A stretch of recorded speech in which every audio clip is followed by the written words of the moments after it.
episode of Speakers of Hydaelyn is made possible by our generous patrons. Special thanks to our Supreme and Master Speakers Omeji Cat Comet, Erisu Yamakawa, Circuit Barrakiel, Alex Franco AV, Winebow Brood, Psyche, Asuta Starbreeze, Cletus Oreo, Nina Grimsdaughter, Nat Clay, Lily Black, Bob Cece, Mikta Rabentau, Sapa Chakwatol, Edwin, Arcadia Lunashine, Umbral Wind, Quick Levin, Pamela Isley, Camille Grino, Elenriel Maximus, Coderith Novelist, Mira Miri, Bay Barbalay, Suno Shikano, Celestau Natrell, Lazy Boy, A Bag of Dragonite, Luke Osborne, Pandaloo Storm Arrow, Tex, Kylin, AJ Brainswordson, Anathus Moonscar, Arthur Law, Beridan Derard, Psypup, Spencer Christmas, Noy Fafnir, Cheshire Saltiri, Celine DeLune, and Wubsta Wolf. Support the show and become a patron today at patreon.com/SpeakersXIV. Thank you.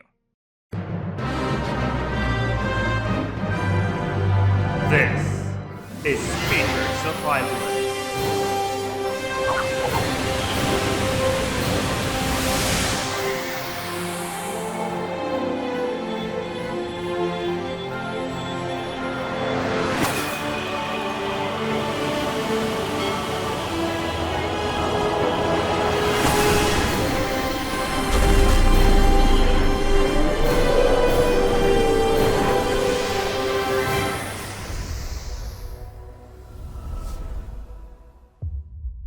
For a sec, because there's something wrong. So hang in there, guys. That's right, Lonigan Theifer is not here today. Yeah. To me, there's a difference between hard and long. Yeah, I agree there. Second, how much does the Blue Mage look like mariachi? Looks like What's this sound? What a lovely noise. Yeah, what is that noise? We're getting a message from outer space. What's happening? First What are you contact. saying? It's happening. Oh my god, It's louder. what the fuck? What's I happening? can't believe we Okay, made it's first definitely Rollo. He's contact. muted now. It's gone. What happened? Wow. Oh my god! Why is this bug freaking It's so out? big. Oh. Can you see the AFK screen? Rollo is moving, and Yeah. Yorgo. Yo, go. Are we online? I'm not alone though. I am joined by Vero Sombrero, who is, as usual, not present in her close-up. Good evening. Here we go again. Good evening. Really? I can do this. Good evening. Fucking the orange making whale noises in the background. Okay. We are the. For some reason, both of our other hosts, Georgi and That's it. Rollo. You know his name. I love the You love it, dude. no wait. It's time to pull. Wait. Oh my.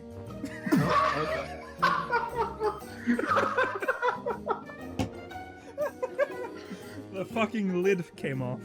Tuesday, May 16th. Oh my god, I totally just I hate this show. For once I felt like a really powerful mage. We're slipping. We're slipping. He plays well. Orange is now holding up his dog. He's a well player. And He's a well player. Oh my god. The world has come to an end. Why can't the blind fish participate in 420? I don't Why know, not? Umbral. Why can't the blind? Why can't the blind? He couldn't see weed. Oh my god! God! What is What is this? What is this? happening? Look what you did, Umbral. Volcano anal? Oh. Well, read that again. I'm sorry, what was that? Okay. Sorry, volcano and... Well, this one's already ruined. So there we go. Isn't that the sticky one? That's the sticky one. I've got sticky fingers again. Did you put the sticky side down? Yes.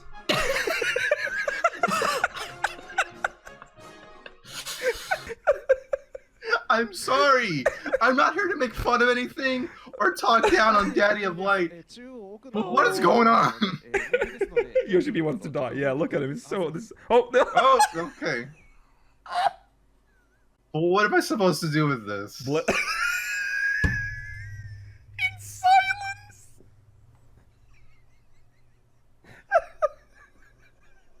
What is this? I... はい、OK です。ありがとうございました。I want to do something about 乗 it. るぐらいしか All I can do is pray.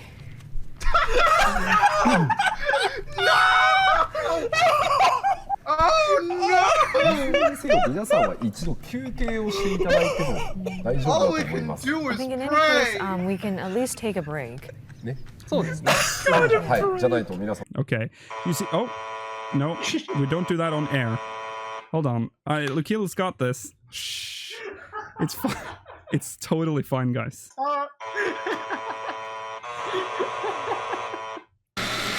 Oh my god, wow. Oh my God! It's Rapture.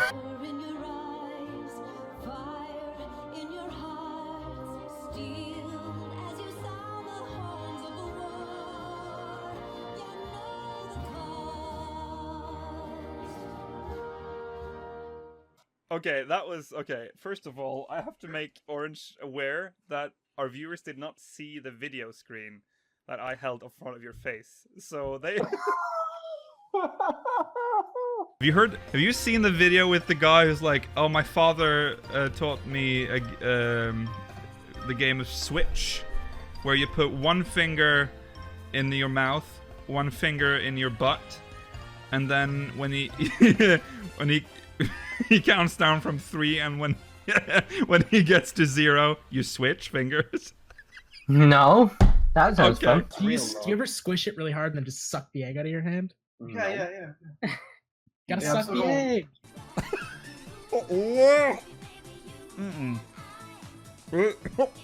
Wow, that was tasty. I'm already done. You finishing? Yeah. You finishing? こちら。 Hmm. 僕 Who would have thought this was where the stream would come to an end? Yoshi-P fingering, sorry, that's the wrong word. It's wrong. Oh, fuck, don't touch that. Oh, fuck. Oh, shit, this is all going wrong. Okay. Just plug into the... Oh, God, don't touch it. Oh my God, Mela, we're both down here. Don't worry, guys. I'm We gonna provoke him. weren't gonna win when he had that many stacks, Mel. I needed someone for him to Yeah. trade spaces with. That wasn't prog, that was regression.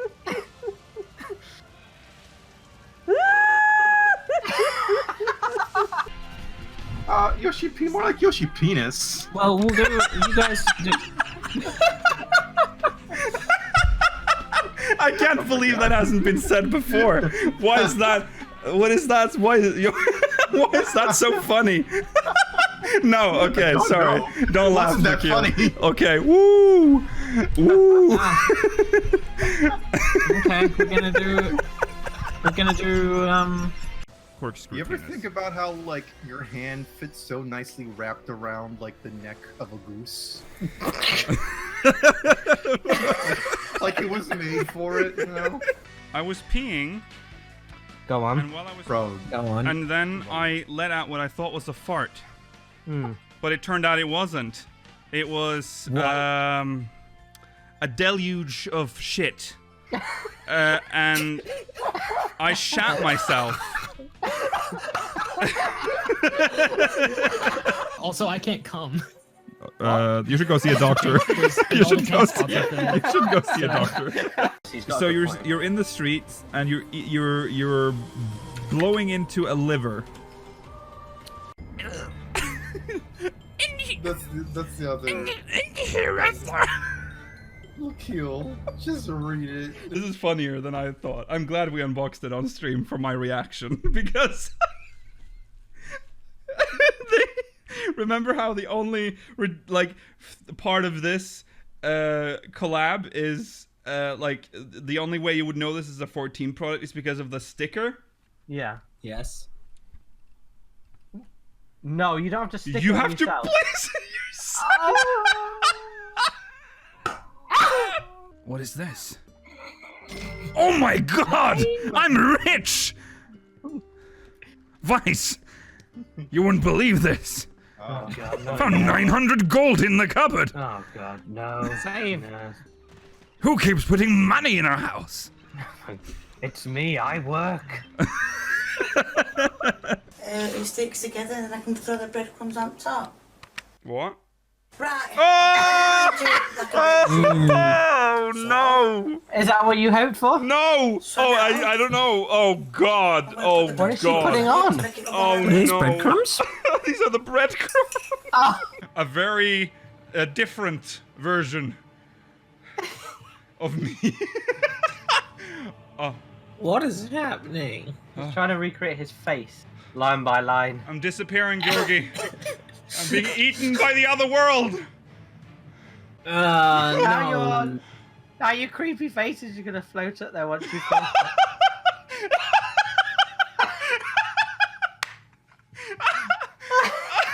It's horrible. Democracy sausages are a thing where if you go to a voting location, you get like there's like normally a sausage sizzle there, so you can get a sausage in bread. Like, A sausage inbred? I'm not gonna die, don't worry.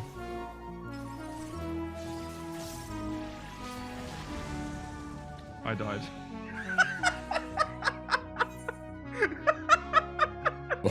Next time, we will see you in the first.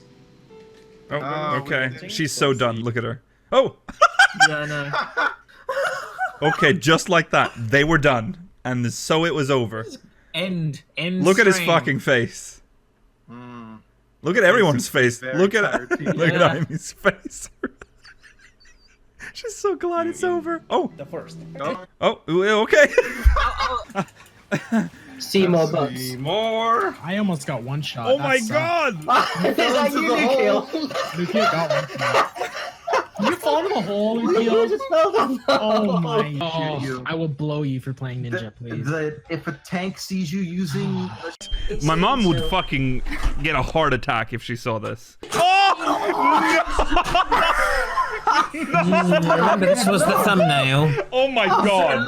Oh my god. What is it? Gorgo. My nose home. More Spriggan. Gorgo.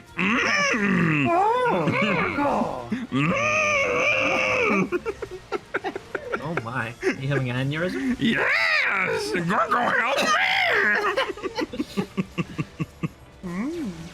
Mr. Umberwind. Oh my god. I said no because I've only ever revealed secrets intentionally. Wow. Oh my god. Isn't it weird that Peach has hair? Oh Yeah. god. Mel, come Give me a on flick. over and flick my teeth. Think, oh, keep out, and then there'll be a ghost or something. Fuck. But you don't need to do that now because you know what it says. I'm so scared. My back hurts. I've never. Okay. Nothing's just reflected in close this your eyes. fucking mirror, my dude. It will be when you look in it. And I can hear that you're covering your eyes. I am, yeah. How did you know? I can hear it. Oh my god, it was horrible on your... It's got a rocket umbrella! It's got no face, it's just...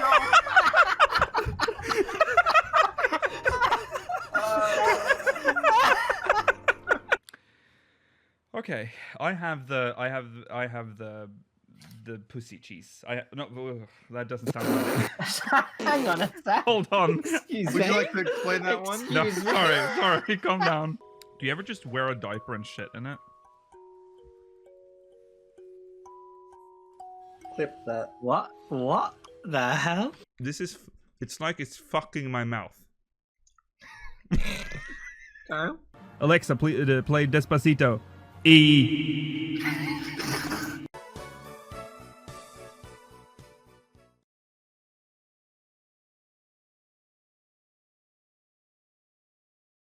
Oh god, she's there gonna. it goes. Okay, just expect black garlic by the end of this.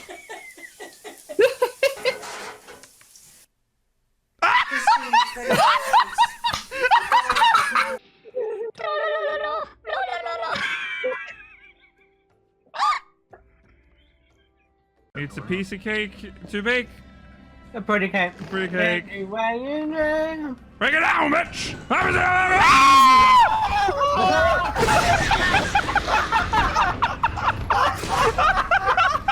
This is a very important question that I think all 14 players have to deal with at some point. This is from Eric again, Circa Barrakill from Cerberus. How did you feel in the level 69 dungeon when Alice and Alphino fused into a Sin Eater? How did you feel back then when that happened? Pretty shocked. Yeah. To be honest. Yeah. Did you? Yeah. Did you cry then when Alice and Alphino fused to become a Sin Eater in the level 69 dungeon? I had felt it coming from some of the earlier quests, though. Yeah. But I will admit, I'm not proud of it, but I did cry, yeah. Okay. The game well. Okay, let's calm down! Oh no! Killed him! You killed it! Oh, the blood! Oh no! Oh no! What have you done? Well, I got... Oh no! Okay, no one talks to Nicky ever again. He's a moose murderer. I loved you, Moose. Nobody move. Nobody move. Nobody Nobody move. Nobody move. Nobody move. Nobody move. Nobody moving in here.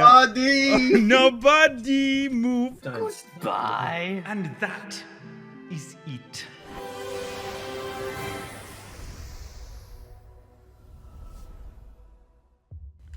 Good evening, Aorcians. Welcome to Speakers of Hydaelyn, episode 200 and... No, it's 300! That's the whole point! Welcome to... Hey! Episode 300! 20 minutes to prep for that. Yes. That's a nice... It's episode 300. We are... Yeah, we've made it. This is not going to be... I mean, we've already watched some clips now. That's about all we're gonna do with this. Yeah, that was the celebration. But yeah, we've made we're it just through. so funny, guys. Yeah, we made it through 300 episodes. Where did you get those images of balloons? I googled balloons. They've been in another episode, but for sure. Yeah, I have literally 2 pictures of balloons that I use every time we have an anniversary. Or Why don't you? You need to just cut out some of the lovely balloons they have in the firmament and use those. That's a good idea. I can probably do that next time. We have an 8-year anniversary in December, so 8 years? No, that can't be right. Yes, it can be right. 2015, it would be 8. No, 14. Yeah, so 2014. Oh, we're getting there. Yeah. Well, then 2014, 8 years then. Goodness me. Wow. Yes, also 300 episodes, which that's a lot of episodes. This shit don't stop. This shit don't stop.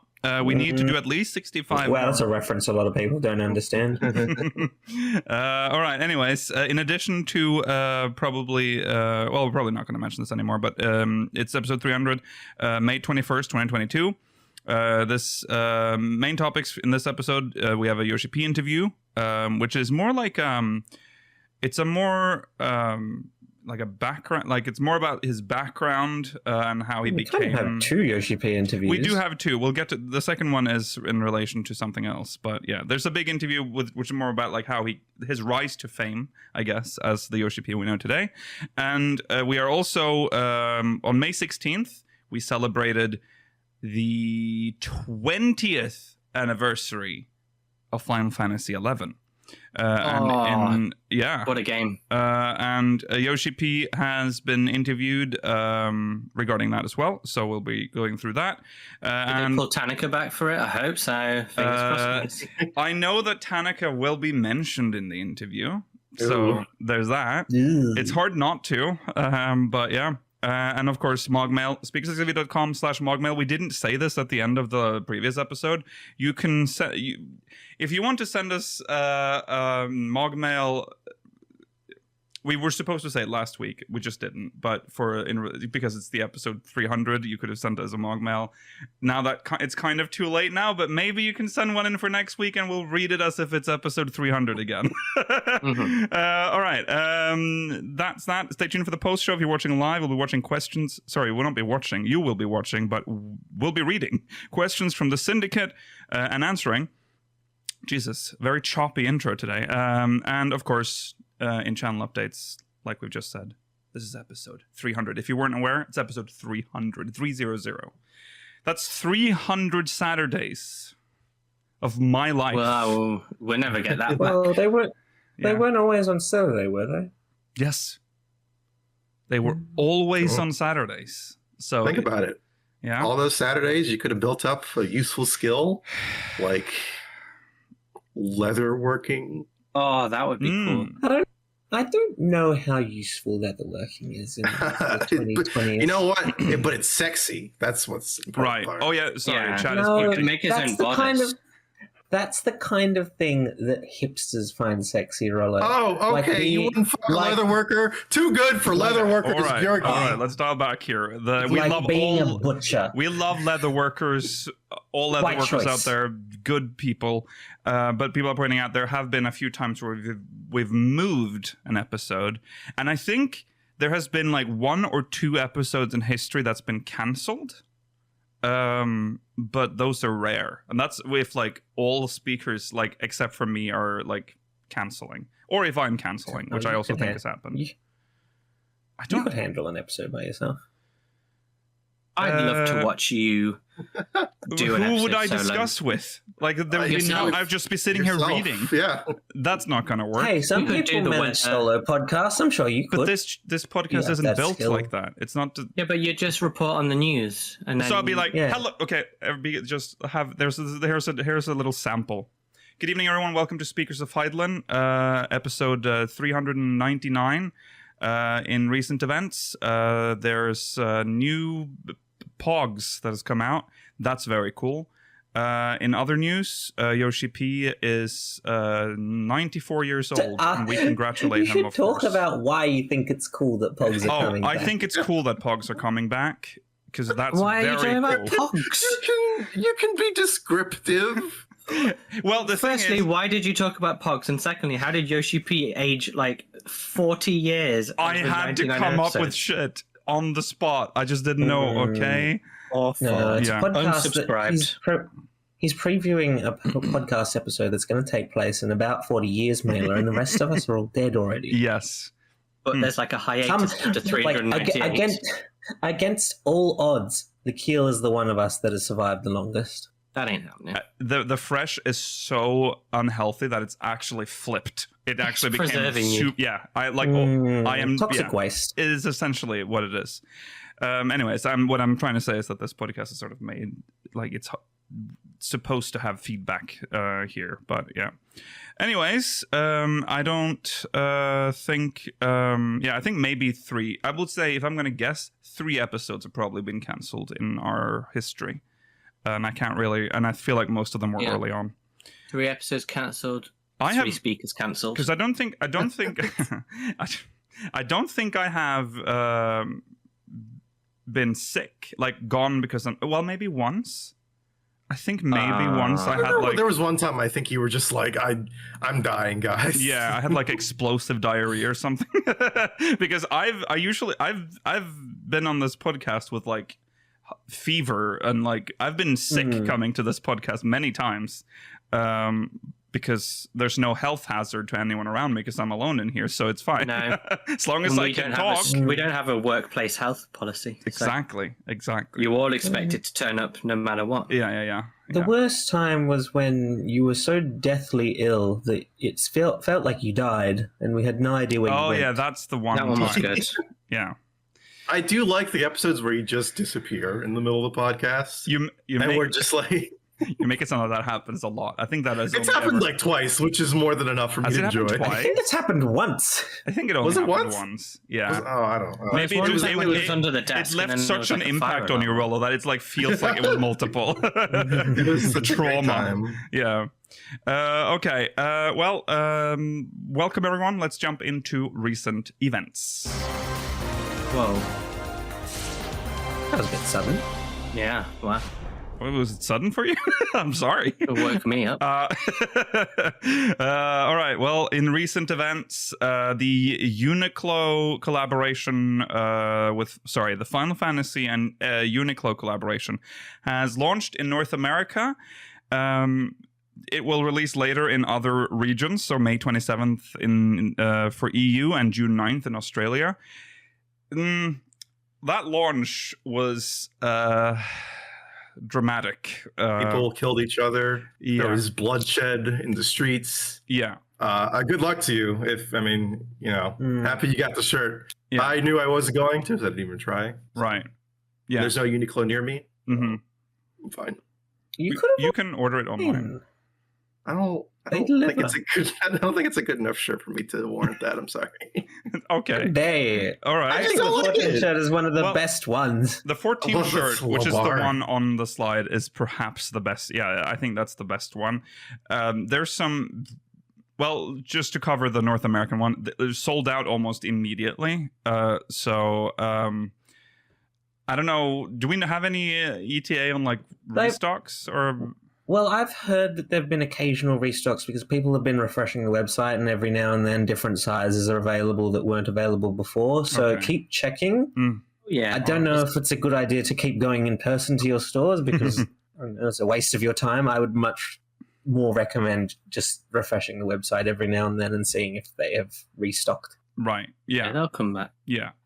So good luck to the EU and Australia when they launch. You know what? You got to be there early if you want. You got to be there at midnight, refreshing that page. It's really annoying. So Uniqlo EU, you have to search Final Fantasy just Final Fantasy to get it. It's not like on the. Maybe that will change when we get closer to the date. But when you do, they're not listed in like the way that they are on I think the one you showed me in Georgi was the Australian one where they're listed, like there's buttons you can click for like all the different numbers and then they're listed chronologically. On the NA one, they're just in no order. They're just in random order on the website. Very annoying. Why? It's literally the same company. Why don't you just copy paste the same style? Don't know. Why? I mean, I'm happy that the Australian website is the one that is the best of the three, but I don't understand why. But yeah, so the designs, some mixed bag, I'd say, in terms of quality. I think a lot of them are bad. Yeah, there's a lot of literally ones text. that there's like a page of text on the shirt. Like, what are you doing? Are people Maybe I'm just not hip. I don't know. Maybe we're just boomers now, and this is what all the Zoomers like. They like long. I like love that. Fucking. Are I feel like I see a lot of shirts with words on them, but I don't know if that's necessarily. Really? I mean, I live in a different country to you. Yeah, so but I'm maybe. just saying, not that. Surely, like the 6th one, where like the whole plot of the game is at the back of the shirt. It's an acquired taste, and I think it's interesting, the design at least. It's better than just, I don't know, the logo on a shirt, I guess. That's true. I mean, that would have been better for some of them. Yeah. Yeah. I would prefer them to go through the 12 design, where it's a big part of the game is like a silhouette. I like that. Similarly with 11 and 9. They're nice. Some or the cute pixel art. Some like are just chocobos. Some are just straight up shit though. Like 7 and 8. 8 literally just has that, like, you know, that picture of Squall with the gun blade. And then it just cut you in a rectangle. Yeah. Why? Yeah. I don't want to see anyone wearing such those. a disrespect. They just continue to disrespect 8. They just can't show it any respect. I know you say this about 8, Lakil, but the 7 one is probably the 7 one worst of all the shirts. That's true. 7 did what not do you get. mean? Mako, Midgar, Yeah. Aerith. Yeah. Wow, I love your shirt that has these. What's that? Yeah, exactly. Also, dying. Also, the 13 one, which you'd think they have loads of asset. Remember, she was like a fucking Louis Vuitton model, wasn't she? So I feel like they would have lots of assets of her. The false C or whatever they are, though, they had cool designs. But Mela, it's cut off at the back. The picture is cut. It's a transparent PNG that they've somehow managed to fucking cut at the ass. Why? You just don't understand fashion, Nikhil. I'm just saying. I'm ruining that shirt for a lot of people now, but you may not have noticed. But if you go back and look at the 13 shirt, you will see that ass is cut. All right. Part of me thinks it's on purpose, but I don't know why they would do that. What? I don't think it's on. I think they were like, "Oh, this is a cool asset. Oh, damn, we didn't render the whole thing. Slap it in. No one's going to notice." Fashion. This is avant-garde, and you just couldn't. Okay, you know what? I'm just gonna say, this might be outside of our range. Maybe this is what people want. Cut off PNGs. Well, here's the thing: it's not just the Final Fantasy shirts that I think are not to my taste from Uniqlo. There are a lot of like these print branded shirts that Uniqlo does. I think a lot of them are. I personally think a lot of them are ugly. So, but shouldn't we? Who's the demographic for Final Fantasy T-shirts, especially up to like 13? People buy these shirts that don't even like these franchises. In my experience, if it has a nice design. Okay. I would just see people just wear like band shirts. They don't even like the band. I mean, and that's fine. I mean, look shout out to Kay's Cooking. Sometimes people just like the logo. Like that's fine. Yeah. I guess it's made for them. Well, yeah. If you don't like if you like the logo, you might not like the half page of lore that you get with it. You know, they've had some really good designs that are ruined by just slapping text on it. Well, the deluge of text upon some of them, I feel like comes from Japanese aesthetics of where just having like English words on things can be an aesthetic that is appealing to them. I just don't think it translates very well to us because we can read them. Yeah, that is fair. Yeah. Okay. Well, anyways, get what you want. There's some of them I like. I like the ones. Is that like 4 with the chocobos and that one's good. That's 5. That's 5. Okay, yeah. The I like 11 one looks good. Yeah, 11 looks good. 11's looks very good. This is cool. And of course, I wish I cared about 11 at all to justify purchasing it. Oh, I'm definitely getting that. I think you should purchase it. Yes. Well, if I can. Okay. That's the Uniqlo. So it's already underway in North America. May 27th in the EU or in Europe, and June 9th in Australia. Set your alarms, everyone, for midnight. You don't want to miss out. Mm-hmm. Not doing this for a shirt. Sorry. All right. There's an upcoming maintenance, but before we do that, I need to point this out because I know we've been gaslit by our own community on this picture. And I'm going to call back to a very specific moment where we looked at this picture. I'm going to take it off screen now for a second so you don't remember it. So that's the Realm Reborn promo picture, right? Where they're running down. Mm-hmm. Yeah.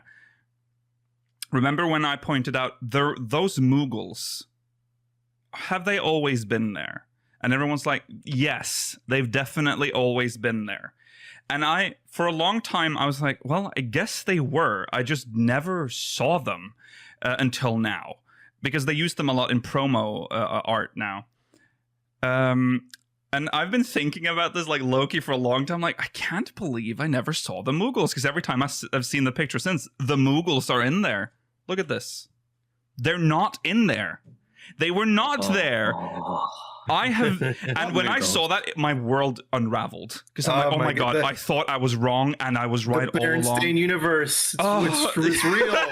There were no Moogles in the original picture, so that was a big moment. Anyways, unrelated, upcoming maintenance on May 23rd, so it's in 2 days. It's on Tuesday. Patch 6. Monday for Europe. Monday.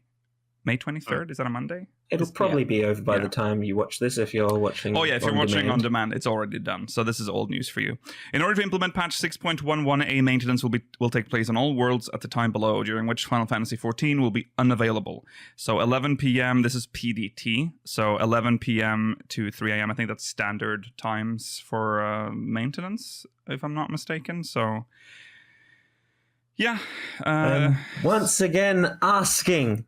When is 6.15? I told you, Georgi, it's June 14th. Plus What is even a week? It's been so long, I forgot what's even coming in 6.15, in all honesty. Arcosador, or whatever they're called, the elephant people to try quests. Yeah. Oh, right. Okay. The Arcosadora, Ameliance, the thing with Alpha. Yeah. Oh, yeah. The Omega storyline. Yeah, the Omega storyline. Wait. Has Tatara's Grand Adventure? That's it. Oh yeah, and Tatara's Grand Adventure, yes. It's a pretty big patch. And Hildebrand. And Hildebrand. Oh my god, there's so much that they are not giving us yet. These longer patch It's all cycles. it's all content that will last as well, like quest lines you can do at your own pace, and then weeklies or dailies. Yeah, but that's the issue. Why did they give us one weekly at patch launch? Well, remember the patch cycle is longer, so they have to wait. Yeah, just think how long it's going to be until. And then we have to wait more for the next. They've taken some of the things that they could have given us, like, I don't know, custom deliveries or the Arcosadra. Give us something else to do besides. I agree. The 24-man raid every week. Yeah, it is kind of weird that, and still we don't have a date for it, and. I saw it in chat as well, but I don't remember.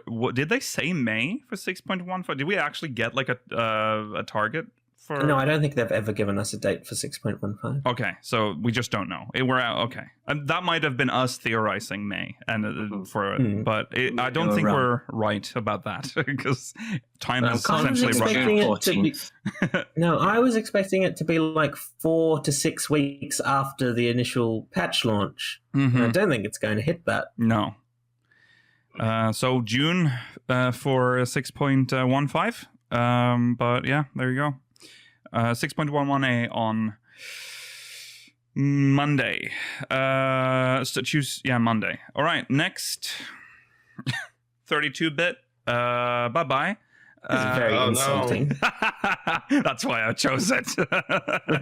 All right, so the Lodestone has posted an update regarding 32-bit systems and the end not only of support, but end of just service for 32-bit systems. Thank you for your continued support of Final Fantasy XIV. As previously announced, Windows 7 and Mac 32-bit applications are no longer supported by Final Fantasy XIV, but it has still been possible to run and play the game on them. However, for security reasons, with patch 6.15, we will be shutting down communications using TLS 1.0/1.1, which will completely disable use of Windows 7 and Mac 32-bit applications that do not support TLS 1.2 or later.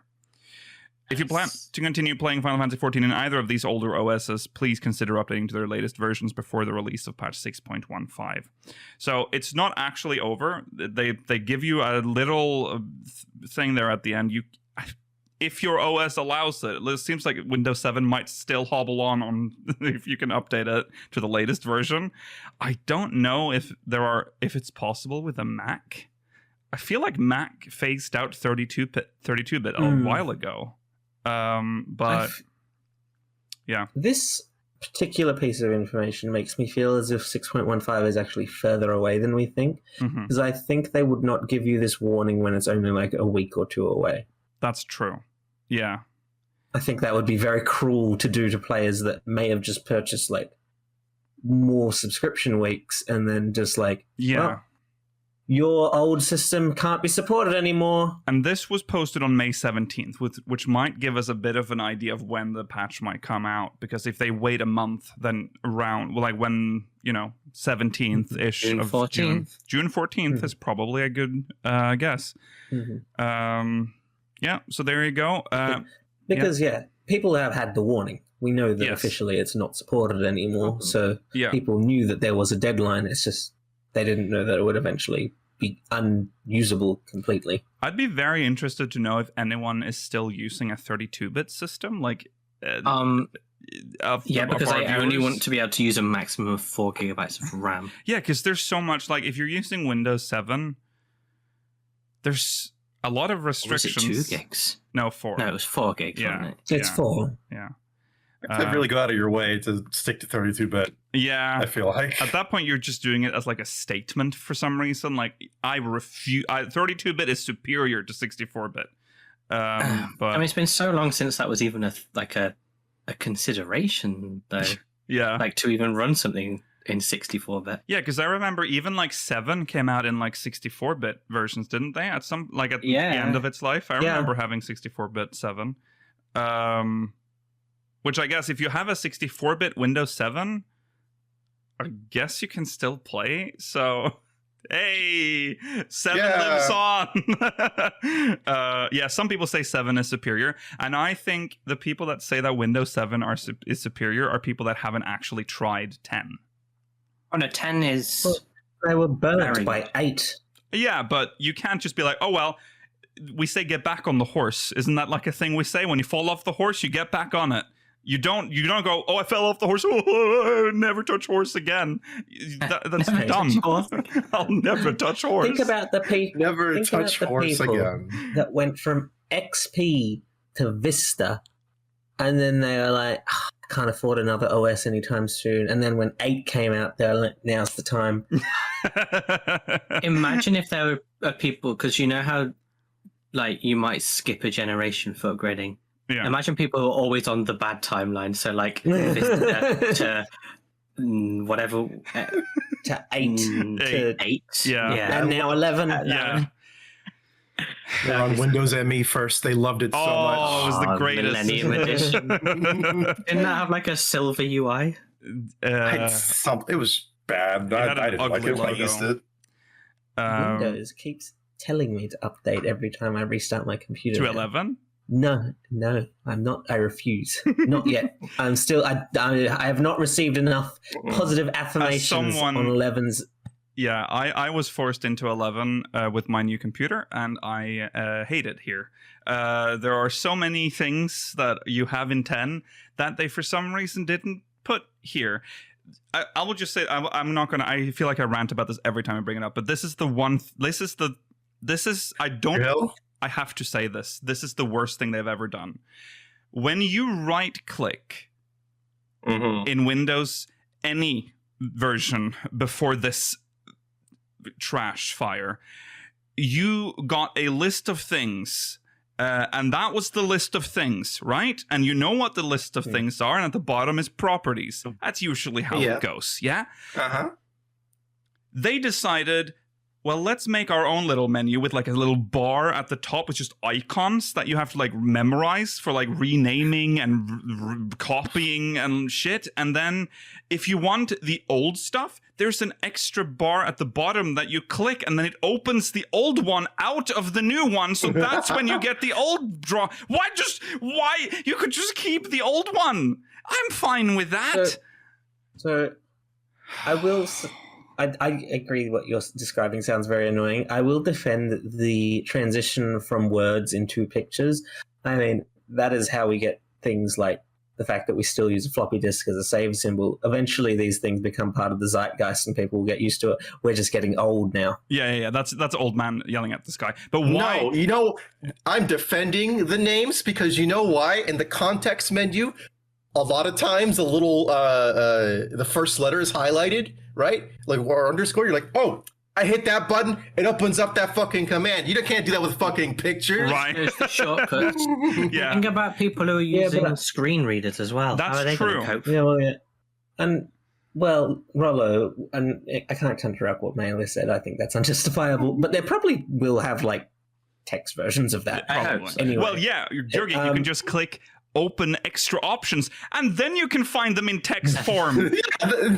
Yeah, but maybe that's for boomers. Maybe they want young because people if to you're use literally symbols. if you do anything other than pet the icon. Hey, tell icon it's a nice day. If you're using your OS for work, you need that other menu because everything else is hidden in there. It's like, you know what? I'm going to right-click right now. Most people don't use these for work. A lot of people, there's a lot of people, like the layperson, does not use a lot of the features a computer does that particularly you would in your line of work. I'm going to right-click an item.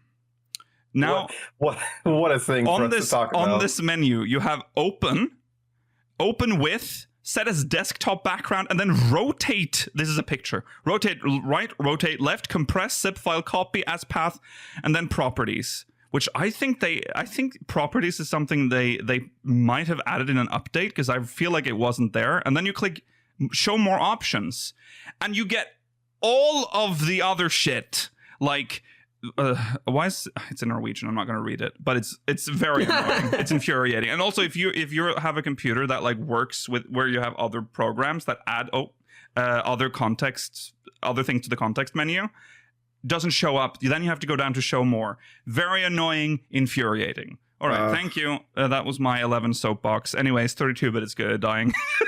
back to the topic. What a rant. I don't think Final Fantasy. I don't think Windows 11 is officially supported yet. Is it for 14? I don't think there's been an announcement. No. Anyways, moving on. We're not done with this goddamn housing lottery shit. There's more problems. There's just more and more problems with this shit. There is a display error now in the Final Fantasy XIV housing lottery system where it's showing the wrong deadline for acquiring the plots. It says it's May 17th, but it's actually May 26th. All right. Can't stop. Just can't get it right. I suspect this is something that will automatically fix itself with the next set. The reason they're not fixing it this time is because they would have to manually change it. It's just so funny that it's this again. They had to fuck this up. This the sorest point in the game, and you fucked it up. Oh God, I hate housing. All right. So anyways, that's all. That was your PSA. The shit's broken again, but don't worry. It's your house. Don't turn in your money. You can. Don't turn it in. Don't turn in your money. Money back. Just keep that money. They gave you a free house. Congratulations. Yeah. Don't be a sucker.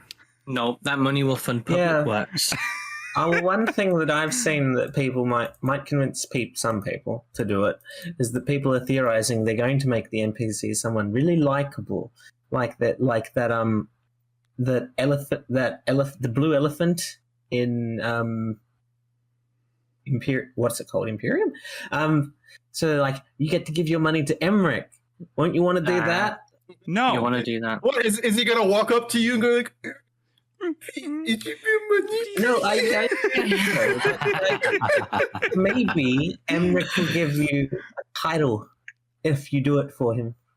I think the title's sucker. We talked about this. I said that last week. Stop stealing my joke.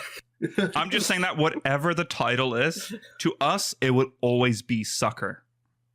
Well, we can't get it. That's a title we'd never get. Thank God. No. Thank God for that. I'm not going to be a fool giving away. They give you a free house, and you're like, no, I'm going to pay for it. No.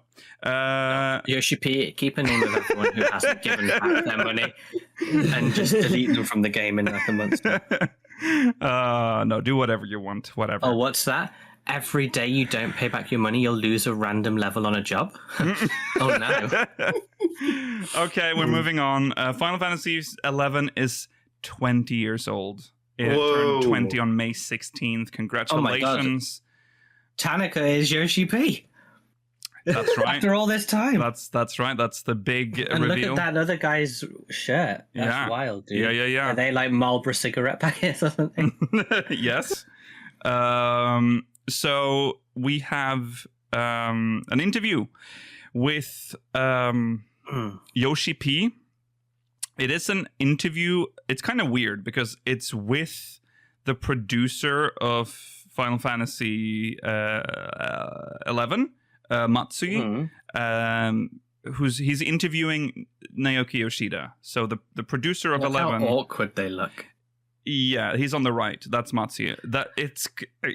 They have like this body language. It's it's a kind of an awkward photo. I wonder if it's taken during like the socially distancing. Oh, that's probably Yoshi-P's not giving us positive vibes. They still have these requirements in Japan. I see. Even if it was taken now, it would still be like this. Okay. It's kind of funny though, but perfect for the 11 logo. All right, so we're just gonna jump right into this interview because it's kind of interesting to hear. Because 11 is very important to 14. Without 11, there wouldn't be a 14. There wouldn't be anything past 10 technically if there wasn't an 11. But you know what I mean. Okay, so it's starting off pretty awkwardly with the headline, "Carrying on Mr. Tanaka's Legacy." Matsu says, Final Fantasy XI is celebrating its 20th anniversary at last, and our interview on this occasion is with Mr. Yoshida, the head of our creative business unit 3. This also happens to be our 10th interview, so I'm deeply... Yeah, they've had a lot of interviews. So I'm deeply moved that this... No, in this series, celebrating this particular celebration. 20 years and 10 interviews.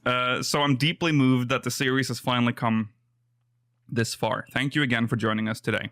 She says, thank you for having me. To begin, as the head of Creative Business Unit 3, the division Wait, I'm kind of confused by this. So is he not actually... It's a conversation between producer Matsuya and special guest, but when the questions are asked, sometimes it's just like a...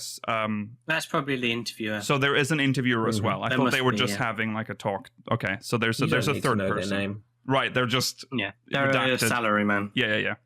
All right, to begin, as the head of Creative Business Unit 3, the division overseeing the 11 project, how exactly are you involved with Final Fantasy XI?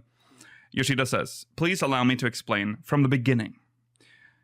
First of all, Final Fantasy XI had a very unique position in Square Enix as its first MMORPG. Final Fantasy XI was our first instance of business alliances with PC manufacturers and preparing dedicated marketing staff. At the forefront of it all was Mr. Hiromichi Tanaka, and this made him a key figure of extreme significance. After I took over Final Fantasy XIV version 1.0, the other project he was overseeing, Mr. Hiromichi returned to focusing on his role as Final Fantasy XI producer until he departed from Square Enix and was never seen again. I added that last bit. That was when he asked me, Yoshida, if you can, would you take over Final Fantasy XI too?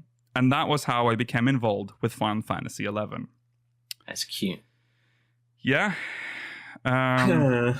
I'm not very good at making MMOs. Well, he's going to talk more about.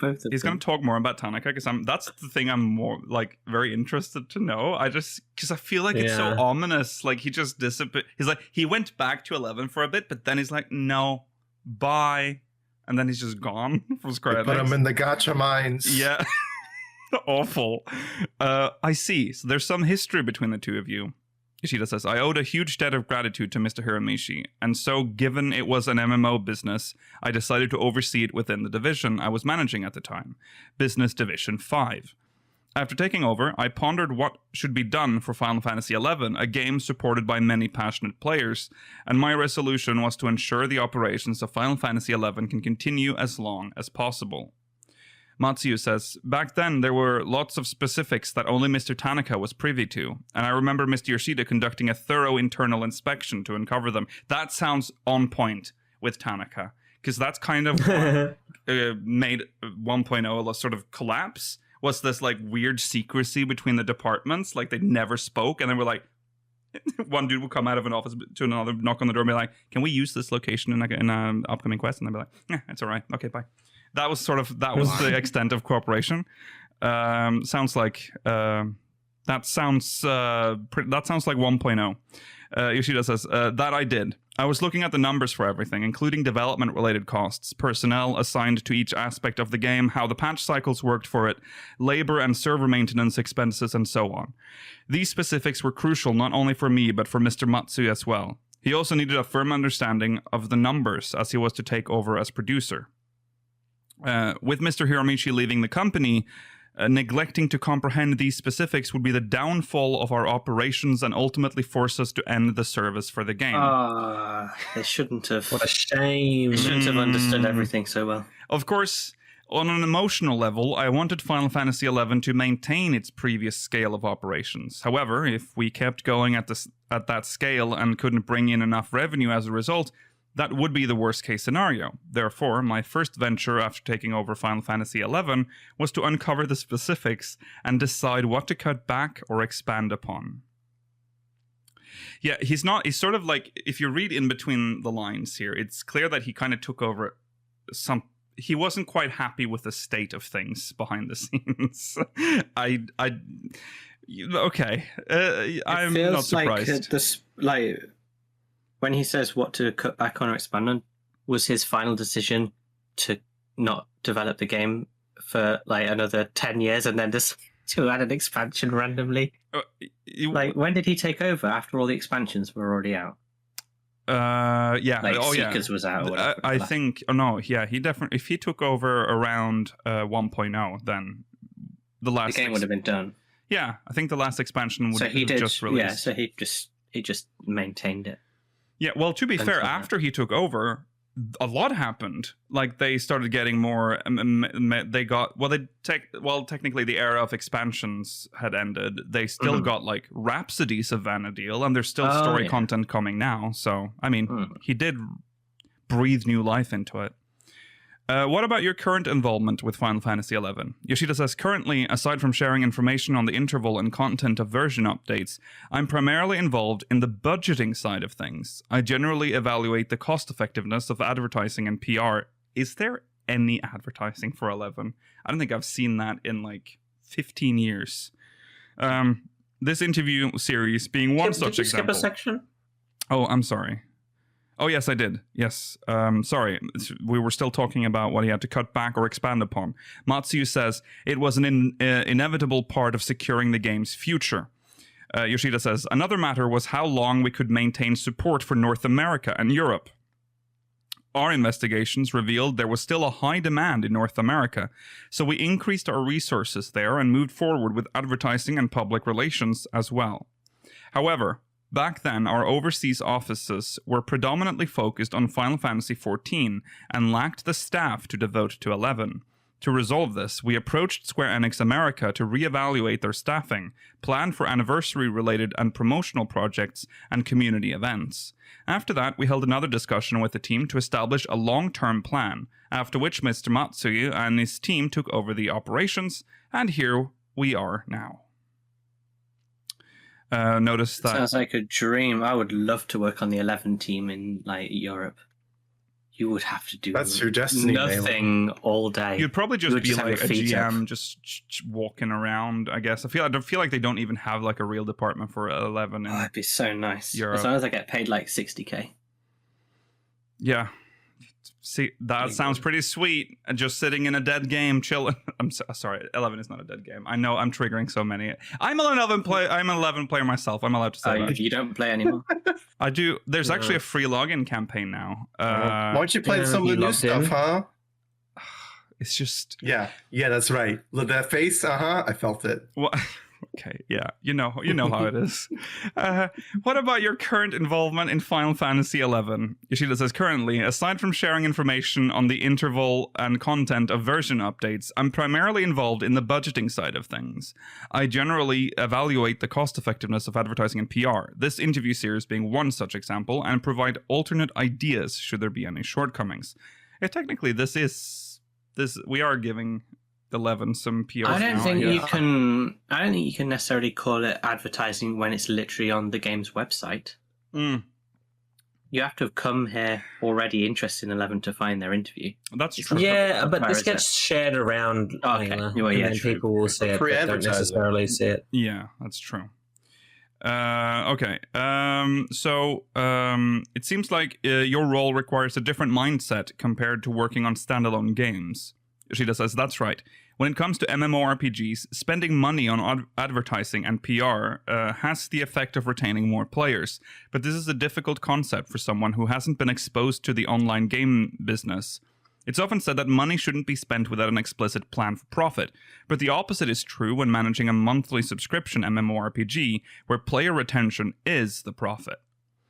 On the other hand, the hard part about the MMORPG business is that doing nothing leads to a decline in player retention, which means decreased revenue. Understanding this concept makes an enormous difference. I'm not stingy in giving the go-ahead to spend, but when we do, I evaluate the cost effectiveness and have the team make the most of the information for our next expenditure. Then see, if I was the editor for this article, I would slash this line where the interviewer just says, I see. And then Yoshida says, yeah.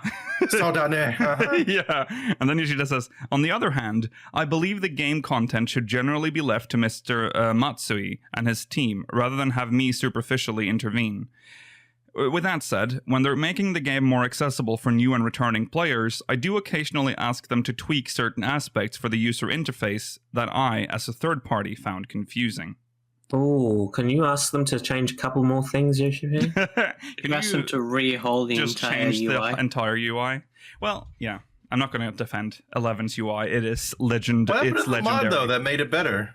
Like Windower? Yeah, but that's... Yeah, Windower makes everything better. To use it. Yeah. Oh, is that still like a you thing? You shouldn't have to be expected to use it. Well, no, I was just curious if it was still available. We can safely talk about Windower because the devs themselves use it. So Windower is just an accepted part of 11. It's the way it's meant to be played. All right. Matsui says, when we revamped the Final Fantasy XI installer in 2019. Yes, they did. Right. That's why it now only takes, half an hour to install 11 instead of 16 hours, which was the old install speed. Still wasn't pleasant. No, but God, it was worse. The constant music. Yeah, but at least you don't have to listen to that in a loop for like the whole day. And it didn't matter how fast your internet was because it still did the way it worked. It was file by file and then just read and verified every time it downloaded. It took fucking forever. There's a reason we don't make installers that play music anymore. Yes. Thank God. I mean, the reason it played music was because you're going to be here a while. We're just going to try to make I would rather it awful. But yeah, I would rather it not. No, let myself do other things. Yeah. But this was this game is so old that back then you couldn't do anything else on your computer. That's what was TV the operation. was for back then. Yeah. So true. Well, they had Tetramaster. They had Tetramaster built in, so you could play Tetra. Would they pick Tetramaster? I don't know. What do you mean? It's the worst card game they've ever made.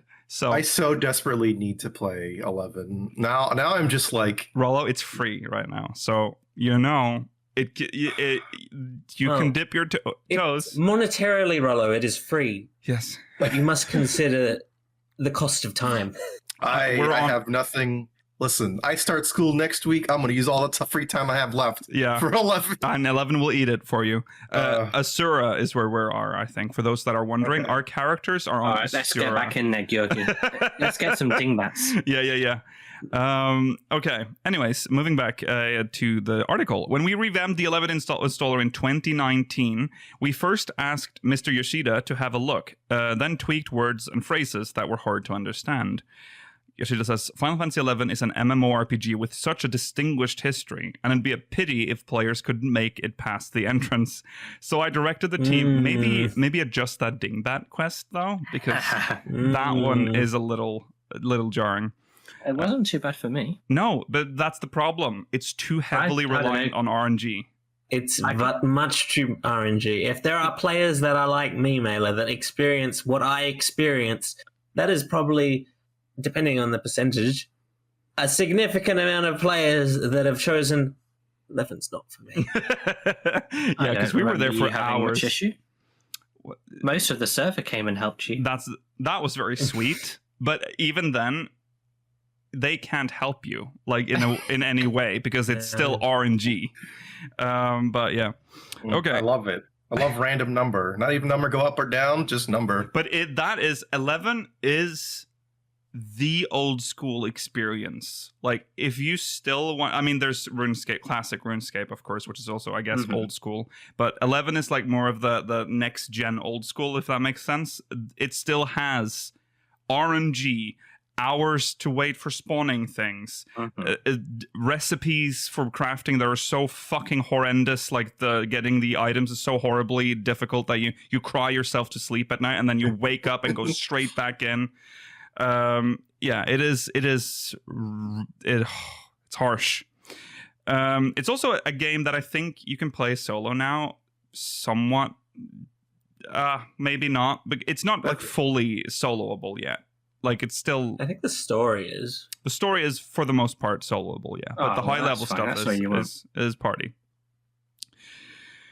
Okay, Final Fantasy XI is an MMORPG... So I said that. So I directed the team to make the installer more accessible by using words that are more common today. So were they saying, like... Press thine button to loggeth in. Just very old. Matsuya says...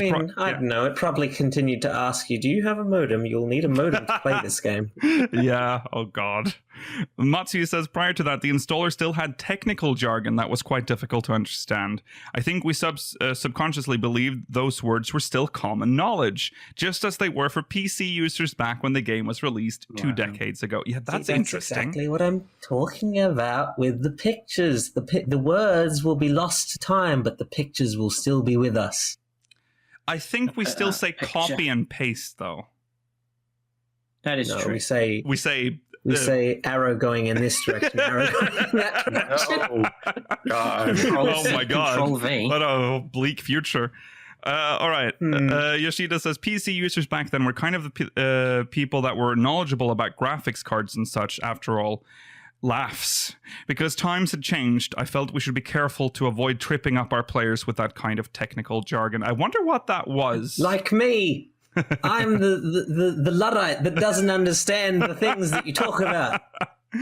Matsu says, we also tweaked the chat feature based on the modern standards we learned from Mr. Yoshida. Yoshida says, another discussion we had was what we could do for returning players looking to rejoin the community after a long absence. Final Fantasy XI was released during the golden age of MMORPGs, and there are many who consider 11 as a place where they can come home to. However, I guess that players would come back to Final Fantasy XI all alone and end up logging off without reuniting with anyone. Oh no! So I requested a system to help players reconnect with others. That's right. They had literally had like a Tinder for Final Fantasy XI, where you swiped through like people. It was interesting. Matsu says, recent games try to keep social interactions casual, but Final Fantasy XI was designed to be more fun with close-knit communities, so we've been receiving advice on how to rebuild that aspect.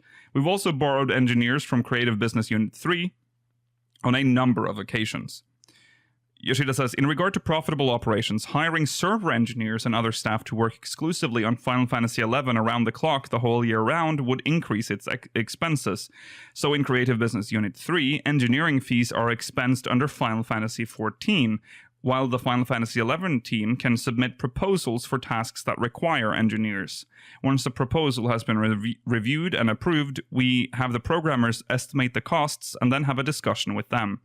If we ask them to focus on 11 for 3 months, for example, then Final Fantasy XI would only incur costs for those 3 months. This allows us to keep costs down and is one of the perks of overseeing 2 MMORPGs in our division. I'm just going to skip every time I see the pointless comment from the interviewer. I'm just going to skip it. When our engineers are unsure what to prioritize, we can designate their priorities and allow them to work productively without hesitation, which I believe is also one of our strengths. That's interesting. I mean, I don't know if it would make any sense to have like a dedicated 11 engineering team now. I feel like there's very little server maintenance required for 11. Okay, the events leading up to joining Square Enix. This is an interesting question because it kind of relates to what we're going to talk about later. Yes.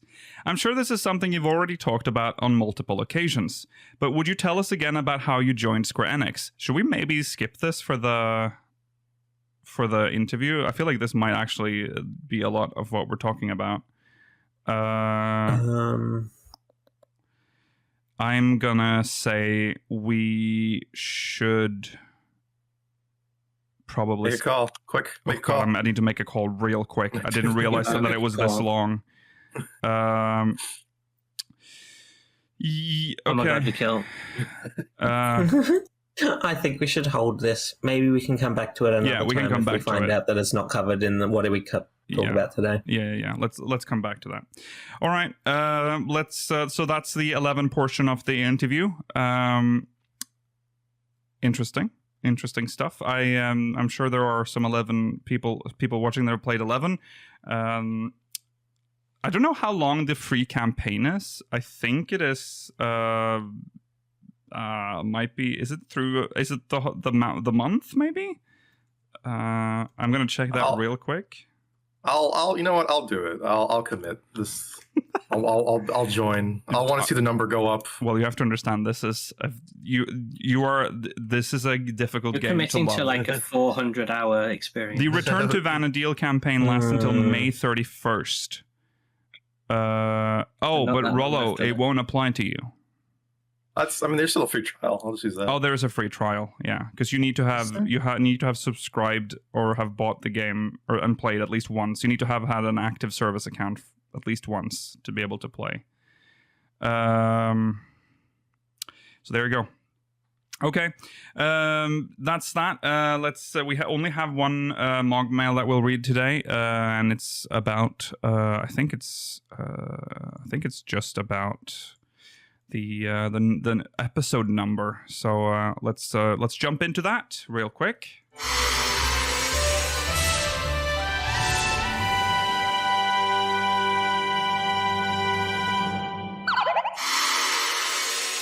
How would I read that? Senurable? Senurable. Why would it be urable? Urabe? I don't know. I don't know if it's English or if it's another language. I feel like you're putting in an L that's not there. What? Urable. I see. Yeah, sorry, I think I might have added an L. Urable. Urabe. Urabe. Yoruba. That's why I was questioning your pronunciation. Yoruba. Urabe. Okay. It reads like a Japanese name, Mikhail. Okay, well then, sorry. Hi there, speakers. I just wanted to say congratulations on your 300th episode. I first found you through Remnants of a Realm and the Fall and Rise of Final Fantasy XIV. I later discovered your minimum eye level runs and podcasts on YouTube and found everyone to be hilarious, and it just made me love the game so much more. I feel like all of you are able to discuss serious issues in the game/community, break down plot predictions and lore, plus make it an enjoyable time where I don't feel bored listening to your podcast. The versatility of the content you are willing to put out is a clear indicator of how much you care about providing something for everyone, and also branching out in new directions. Sorry for the long MogMail, but once again, thanks for doing what you do, speakers. Thank Why you. can't everyone be like that? Yeah. What do you mean? We're glad you enjoy. Yes. This makes us happy. The versatility isn't exclusively for you. It's also to keep us interested. If we talked about the same thing every week, we would get bored. Yes. Yeah. Yeah. Glad you love minimum eye level. I think my favorite thing.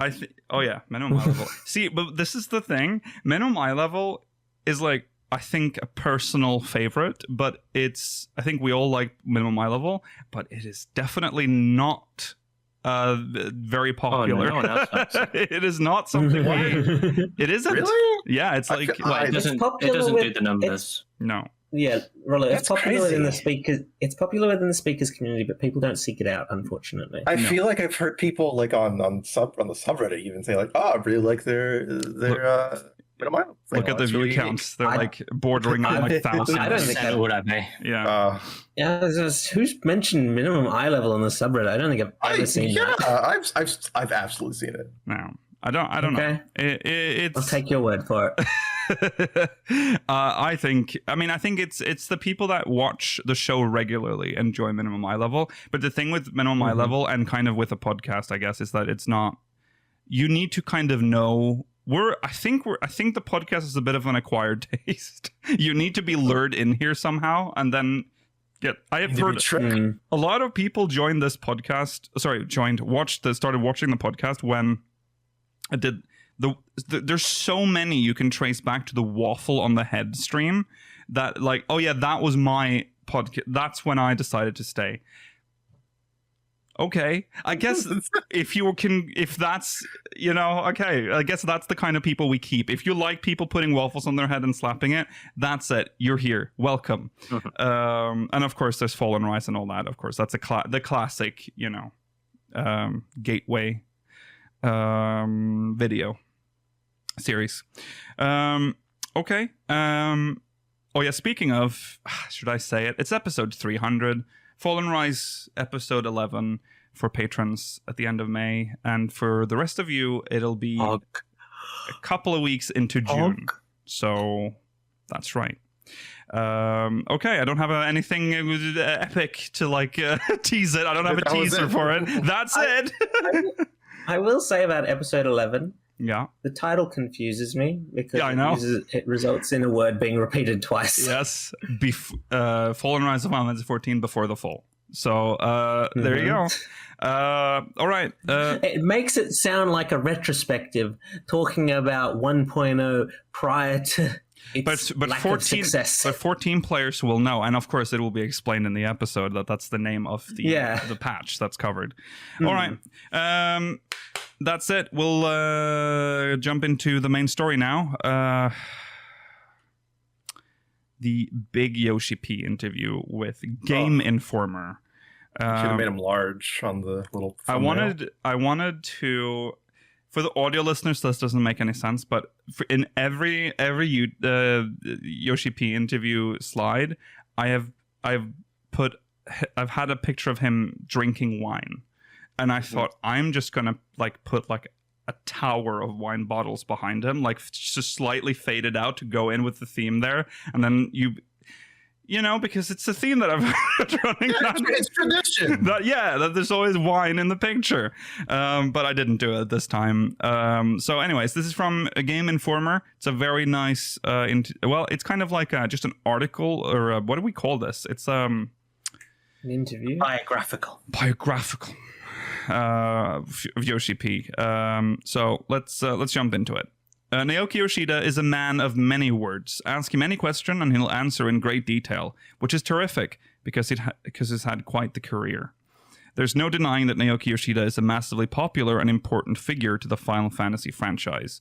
When the series hit a low point, Yoshida helped turn its tide, most notably helping transform Final Fantasy XIV after its disastrous launch into one of the most successful and revered MMORPGs of this generation. Nearly a decade later, he's still finding ways to keep fans engaged with the content and returning for top-tier expansions like Endwalker. This consistency hasn't gone unnoticed. Just this year, 14 received awards from South by Southwest, DICE, the Game Awards, and Metacritic in big categories, such as Video Game of the Year, South by Southwest, and Best Role-Playing Game, DICE. Yoshida is also serving as producer on the upcoming Final Fantasy XVI, making him responsible for ushering in a new future for the franchise. Yoshida has rightfully earned his place on the pedestal, but he didn't get there by just being a smart and insightful developer. His genuine passion for games allowed him to look at things from the perspective of a fan, and it has made all the difference in his career. We discovered this firsthand in our in-depth interview where Yoshida reminisced about his path to video games and shared more about who he is beyond the zeitgeist. God, it's hard to really comprehend how big Yoshi-P is for Final Fantasy, just the franchise right now. He is. I mean, he's relatively new to it. Yeah, he started off not having any knowledge about Final Fantasy at all. So it's really interesting that now he's in charge of the future of the franchise, and both of the MMOs, which is crazy. Yeah. What was he doing at Square Enix before he was moved on to 14? It was Dragon Quest, wasn't it? Was it Dragon Quest the MMO? I'm sure this article will go into it. I'm sure we'll learn about it here. Yeah. Didn't he play Diablo and stuff? He was a big Diablo. Oh, he loves Diablo. He loves Blizzard games. He still wants a Diablo or an Overwatch Oh, please, no. With 14. I love Yoshi-P, but I don't think we need that. Well, he's got Soken whispering in his ear for that as well, Rollo. Yeah. No, stop. Stop opening all the loot boxes, Soken, no! He's not opening them. Yeah. No, he's not. He's got like 100 and something locked away, Rollo, that he hasn't touched. That's right. God. That's right. Freak behavior. Okay, carrying on here. Finding games. Yoshida is a storyteller, instantly grabbing your attention and making you hang on until his very last word. It makes sense that narrative and world building constantly come up when he refers to games. His love for story was fostered by his mother, who introduced him to mystery novels as a boy. See, for the love of mystery. Oh, that's a sidebar thing. Okay. Yoshida thinks every game should deliver some element of surprise, which he admits probably ties into his love of the mystery genre. Ironically enough, Yoshida's first encounter with a video game was typical. When he was 5 years old, he discovered a Rally X arcade machine while he was on vacation with his family at a hot spring. The game had players race through multi-scrolling levels to collect flags. It was very standard, so that was not surprising in any way, he admits. I was just there kind of playing around with the levers. It wouldn't be until Yoshida was around 7 years old that he really felt the magic of gaming, thanks to his neighbor, who Yoshida refers to as a rich brat kid. Yoshida went over to his neighbor's one day and saw the NES hooked up to the TV, with the original Mario Brothers illuminating the screen. Yoshida was surprised by his immediate emotional response. He just broke down. It's like, oh, is that Mario Brothers? Oh, Mario jump! Woohoo! Here's his description of For the Love of Mystery Novels. I'm intrigued by this, to be honest. When he's not working on games, you can usually catch Naoki Yoshida reading. His favorite genre is mystery. When does he have time? Thanks to his mother collecting various Western mystery novels while he was growing up. Yoshida loved reading them and says there are way too many to list as his favorites, but singles out a few standouts, such as Agatha Christie's And Then There Were None, and Soichi Shimada's Tokyo Zodiac Murders. You don't like And Then There Were None? I don't like its original title. And then no one does. That's why they don't call it that anymore, Mailer. That's why it scares me. Yeah. The Sherlock Holmes series is definitely something that was very inspiring, he says. I'd read through them when I was in elementary school, and it really got me intrigued in that genre. Yoshida also fondly speaks about the Kennel murder case, a complex locker room murder mystery written by S.S. Van... Sorry? Oh, Locked Room. Sorry. Locked Room murder mystery written by S.S. Van Dyne in 1933 that was adapted into a film the same year. He says the depictions in the text still stick with him. Sometimes it's just a very simple, singular line. The dead body of Brisbane was laying there.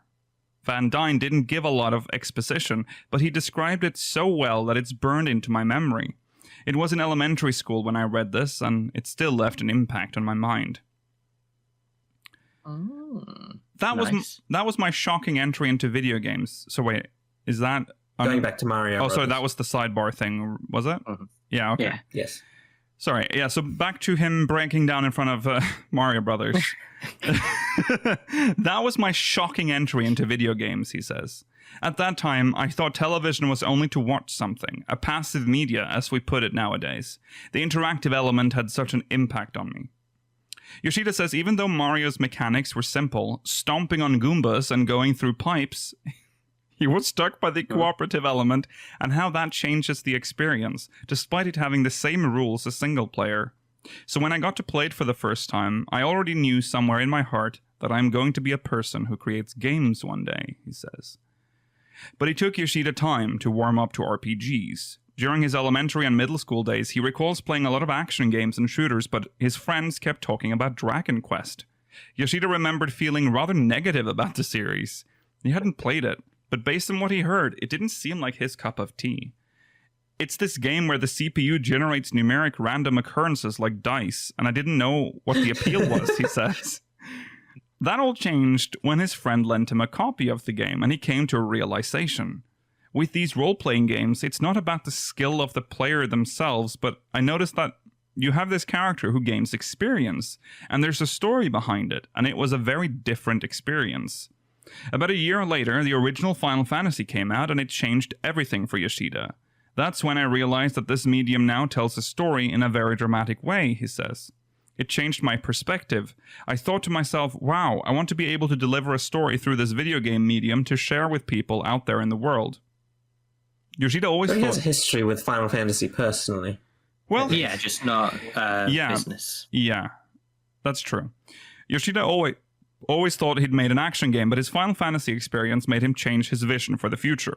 His goal was now to make an RPG, and it was born from the desire to depict a story through this interactive platform. Well, now he's doing both. True. Yeah. Yoshida was dead set on being a video game developer, but as he was graduating high school, he started to realize he hadn't done much to put him on that path. I never really studied any sort of programming or video game design at this point, he says. I just had this weird confidence in me, thinking, oh, I'm going to be a game designer one day, and it was just all talk at the time. Yoshida then got more serious about pursuing programming and joined a game design school run by Hudson Soft, a video game publisher that had its heyday from the 1980s to 2002, creating series like Bomberman, Bonk, and Star Soldier. This led to... This ignores the fact that they made the Mario Party games 1 through 7 as well. That's true. Yeah, but they made Bonk. They made Bonk. I know more about Mario Party than I know about Bonk. How dare you? Bonk was great. This led to a part-time job at the company, which allowed him to get his feet wet, not his fat wheat. He got fat wheat. His feet wet in development. At the same time, the strategy RPG Tactics Ogre came out, and it lit a greater fire in Yoshida to become a developer, giving him a new high bar to strive for. Can we skip straight to the sidebar so we don't get lost again? Yeah, is that what where is... Yeah. It's here. Okay. Naoki Yoshida lists the tactical role-playing game Tactics Ogre as one of his favorite titles, calling it a great inspiration for him as a game developer. Yoshida points to the realistic storyline and how, up until that point, the RPGs he played were usually about one hero or a small group coming to save the universe. He liked the more intimate approach. Tactics Ogre was a much more condensed sort of situation, Yoshida explains. You were fighting for this ideology, this country, and this history that you were shouldering as part of this battle. It felt so real because whenever we look at the world, it's actually kind of narrow-minded because typically you're just looking at things that are immediately around you. Tactics Ogre had those very realistic boundaries of our universe. Then the people inside of it were just so well developed, so intricately created.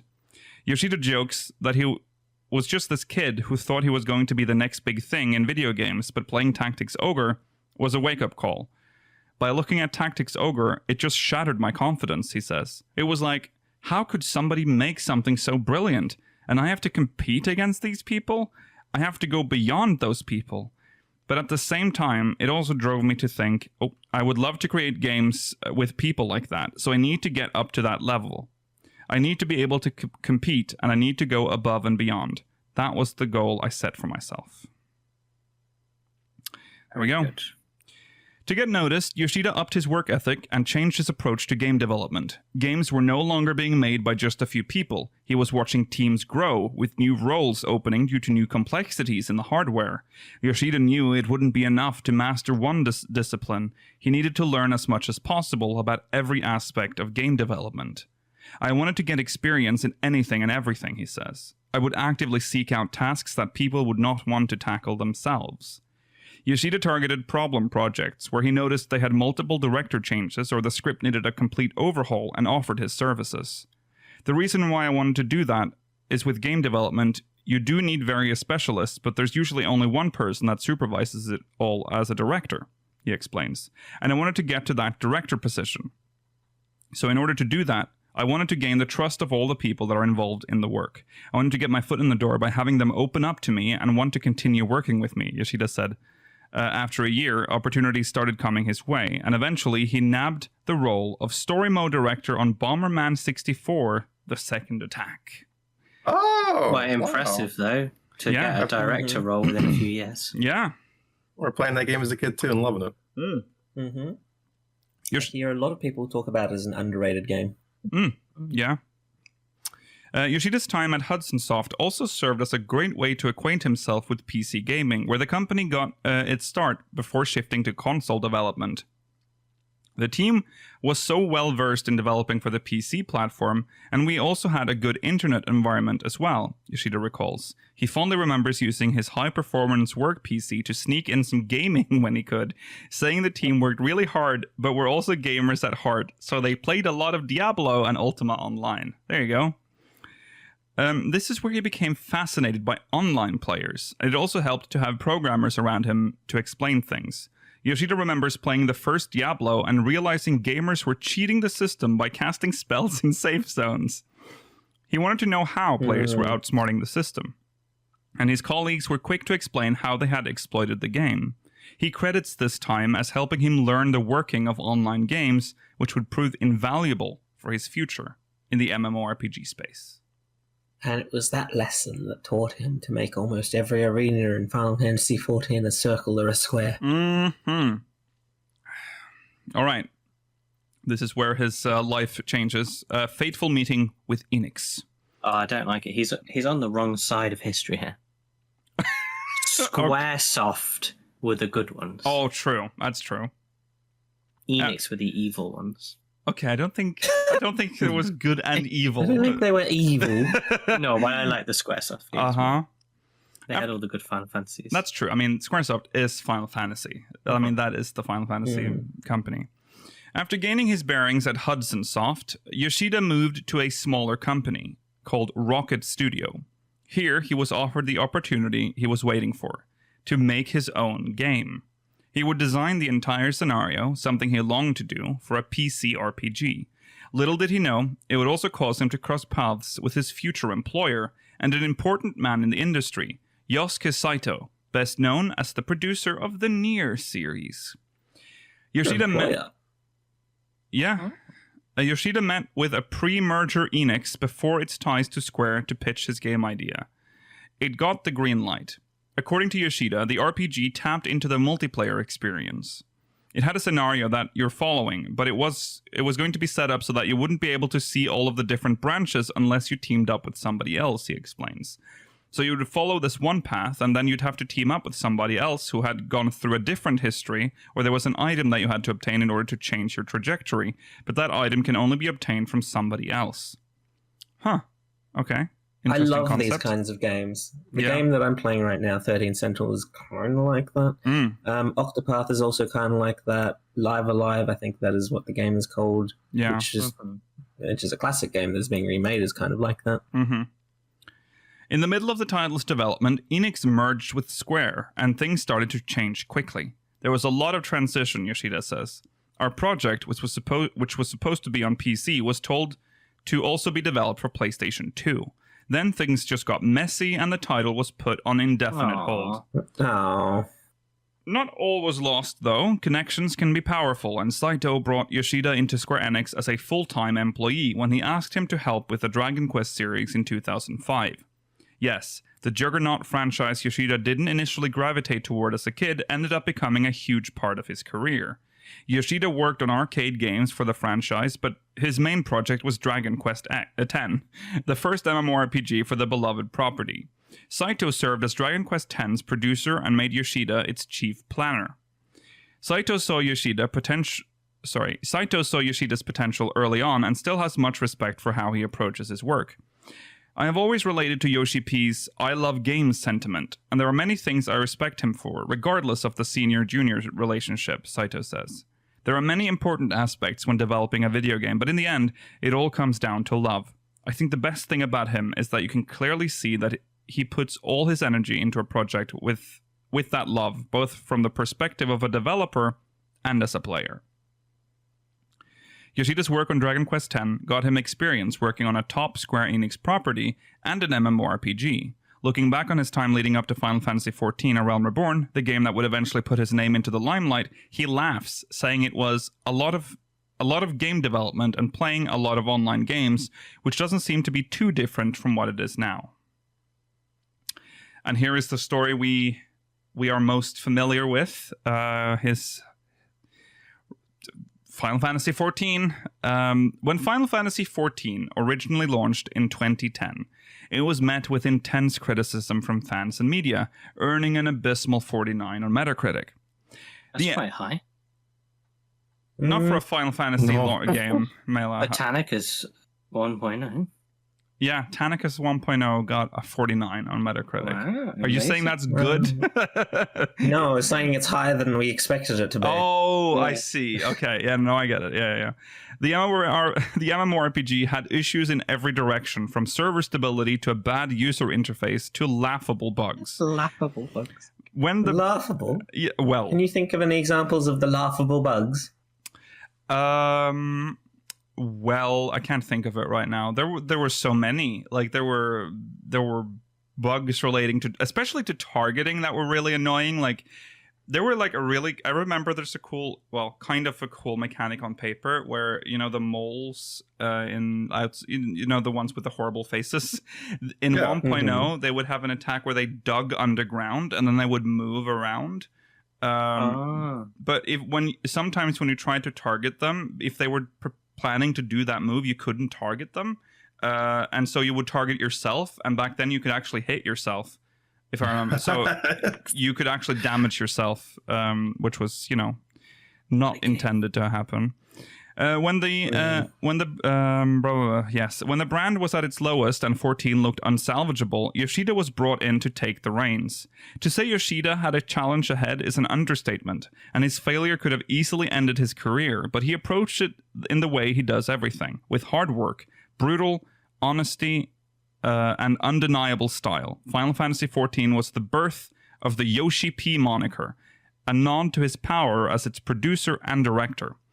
To his power. In many ways, it turned the mostly unknown developer into a legend among fans. Yoshida didn't earn the fanfare just for his success, but for how he embraced player feedback and was transparently open, something Square Enix wasn't exactly known for at the time. It still isn't really known for. No. Yeah. No. They've been open about that NFT love. Well, Square Enix is Square Enix itself, yeah, not very. But anything Yoshi-P deals with, very open. Mm-hmm. But yes, the rest of the company hasn't really followed suit. The original Final Fantasy XIV and its failure had a big impact, Yoshida says. This is just my perspective, but I feel there was a separation between the people who make the games and the people who play the games.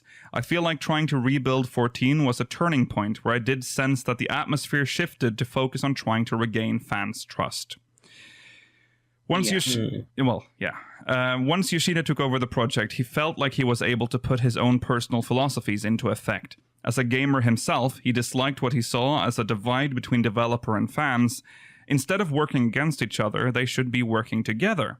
I tried to be as honest and as transparent as possible to the players so that we would gain a mutual understanding, he says. To achieve this, Yoshida releases Letter from the Producer live broadcasts, where he candidly replies to fans and details the changes coming to the MMORPG. Yoshida says he considers the players his allies and always wants to know what they want. In return, he tries to be as honest as possible, explaining the reasoning behind why a request or feature is feasible or not. He credits this approach with helping the MMORPG build the tight-knit community it's known for.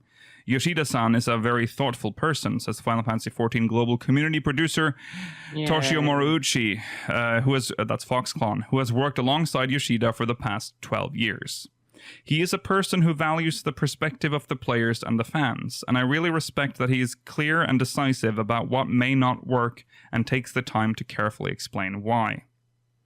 With nearly a decade of running the Final Fantasy XIV ship and 4 expansions under his belt, Yoshida thinks the MMORPG still has plenty of places to explore, teasing the numerous possibilities. We know that we are in planet Aetheris, and we've only really explored about a third of that, and then, of course, with the source's reflections, we've only visited the first out of the 13 different mirrored worlds. Even if we have time travel, we've never gone to the future yet. Who knows? This may have actually been a multiverse. Okay, calm down. Yeah, calm down, Yoshi-P. You're mad. Uh-oh. Uh-oh. No. All right. That's the present, and now for the future. I'm not against going to the future at some point, but I don't think I need it soon. No. I don't know. It feels like it would get messy very quickly. Yes, I don't want that. We could go there as like a ghost that can't interact with anything, maybe? Excluding, like, Graha and his place in the story, I think the timeline is pretty clean. So I have faith that they would be able to make it work. Yeah, that's true. Let's see. Yeah. Okay, so now we're looking ahead. A lot has changed for Yoshida since he first landed at Square Enix, not just in terms of his success and the company itself, but also in the gaming industry as a whole. Technology continues to advance, and Yoshida notes how the higher processing power and performance levels have taken the medium to a new level. Yoshida points to the realism that video games can now achieve, saying players no longer have to fill in the gaps of their imaginations when playing. It's also upped the expectations and pressure to get every cinematic shot just right. The costs and the resources required for producing a modern game have become a lot more expensive, and the technology that sits behind developing these games have come to the point of scholarly levels, Yoshida says. I'm working on Final Fantasy XVI, and sometimes I look at what we're trying to do, and I think to myself, wouldn't this be quicker and cheaper if we just film real people? Yep. Yeah, we've reached that. Well, that's the art form you've chosen, though. Yeah, that's true. Remember when that was just, video, like, what were they called? FMV games? FMV games. FMVs, yeah. Bring that back. Those were the resurgence is in them. Yeah, there has been a little, but it's more like niche-esque now, and I think that's where it should be. Very indie. I think that's where it should be. They're pretty impressive. I do like them. The thing with... that's a more in-depth discussion for another time, but for obvious reasons, it limits, your choices in the game. I think it's definitely something that they should explore further in adventure games. Oh yeah, absolutely. Think about crazy games like fucking, what's it called? Phantasmagoria? Yeah, right. Phantasmagoria was good. Classic, yeah. Okay. Night Trap, that's good too. Oh yeah. I was thinking about Night Trap as well. Okay, anyways, moving on. Part of why Yoshida is so good at what he does is he's always paying attention and analyzing everything around him. He points to the internet as something that has continued to play a large role in how we experience games. The internet, in general, has become such a part of our lives that we don't really think about connecting to the internet. It's already our default, he says. A lot of the things that we utilize in our daily lives are just already working under the assumption that we are connected online somehow. And it's sort of blurred the line between a physical place in a physical time and made everything more available outside of what we would normally be used to. That's also made an impact on how we look at games as well. Do you ever think about how we're like the last generation that experienced what it was like to not be always online? Yeah, we're the last ones. They'll never know. Yeah. It was good. Back in my day, you got to go to the library. Yeah, it's like he said, like, I'm such a boomer that I kind of remember when going on the internet was like a thing you did, but now it was an event because you had to ask permission because you were going to use the phone. Because the phone's going to get but now it's like everything's what would you online. do? Like, you had to have a reason for it. Like, what am I going to look up? What am I going to do? Like, Oh no, I was very clear. I'm going to go to the CartoonNetwork.com website and I'm going to play some mini games. Yes. Yeah, exactly. Yeah. So yeah. And you had like all the toolbars that you're for all the things. God. Oh goodness. I got sad when they first went away. I was like, where's all the information? Yeah. My funny toolbars, no. Yeah. Where's my MSN search bar so I can search? Exactly. I always hated the MSN search bar. I didn't like it when it installed itself. Gotta get to Ask Jeeves. Yeah. Ask Jeeves. That's just ask.com. It is, but where's Jeeves? Jeeves is gone. Bring Jeeves back. That's one of the first questions that comes up if you ask a lot of questions on Ask, it will autofill that in. I see. Anyways, Yoshida's role has also expanded. He's still leading Final Fantasy XIV, but also serving as producer on Final Fantasy XVI, an important next entry in a series just beginning to regain its limelight after a difficult patch. Yoshida doesn't mince words about the challenge of having two big titles on his plate. It's just so many things that I have to juggle, and I'm trying to not drop the ball. So when asked if it's smooth sailing, I would assure you, it's not smooth at all. However, Yoshida hasn't shifted his strategy from years ago when he worked at Hudson Soft, saying it all comes down to mutual trust between him and his team. He says part of his job is to challenge them to be confident in their decisions, saying success comes down to hard work and partly luck. He urges his team to have solid reasoning behind every choice they make. I want them to have some kind of belief behind what they're trying to pitch, he explains. If they have a risk assessment that they've done and they have evidence that proves to them that they feel comfortable in moving forward in a certain direction, I want to know that. I want them to be comfortable with what decision they've come down to and be able to back that up. I mean, consider how Yoshi-P interacts with people that were on the original 14 on 1.0, like Koji Fox and Soken, and then you see fucking pictures or like videos of them, those two interacting with Tanaka. It's like night and day. Yes. That's like the scariest. It's like, I hate that. I hate seeing like old 1.0 like dev footage of like with like Soken and Tanaka. Well, there's specifically that clip. There's like, I think there's a clip of like all of like Koji Fox and Soken and Tanaka in the same room. Is that what you were? That's the one I'm specifically. They look like thinking of. Strangers. Like they're terrified of this person that's standing, like the scary man that's in the room. Yeah. I can understand why Soken was so like gung ho when Yoshi-P first came onto the team. I was like, we can do this. Yeah, you probably could sense that, like, okay, you seem like a nice person. Yeah, because I think Tanaka is even wearing like a suit or like at least a shirt. Yeah, he looks very corporate. Yeah, he's very corporate looking.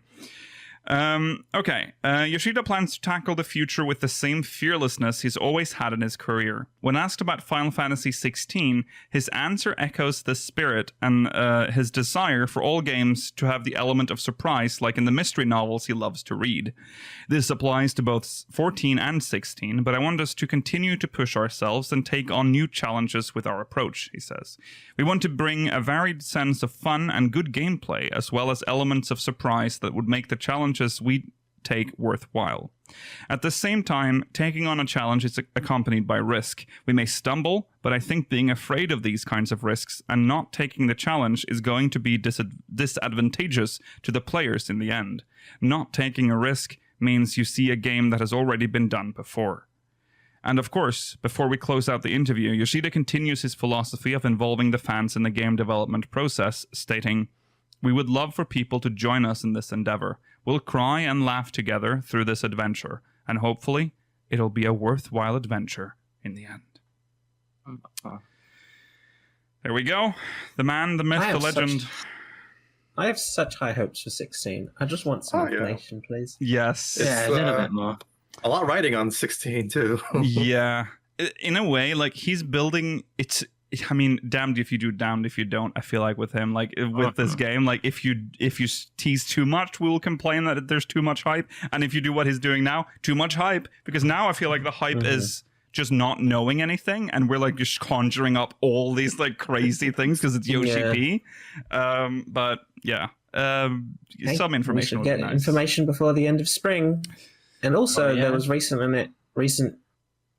announcement that the 7 remake will also be getting news soon. So maybe there'll be some sort of Square Enix press conference around the time that E3 was supposed to have happened. Yeah, maybe we can hope. Looking forward to anything from 16 this year.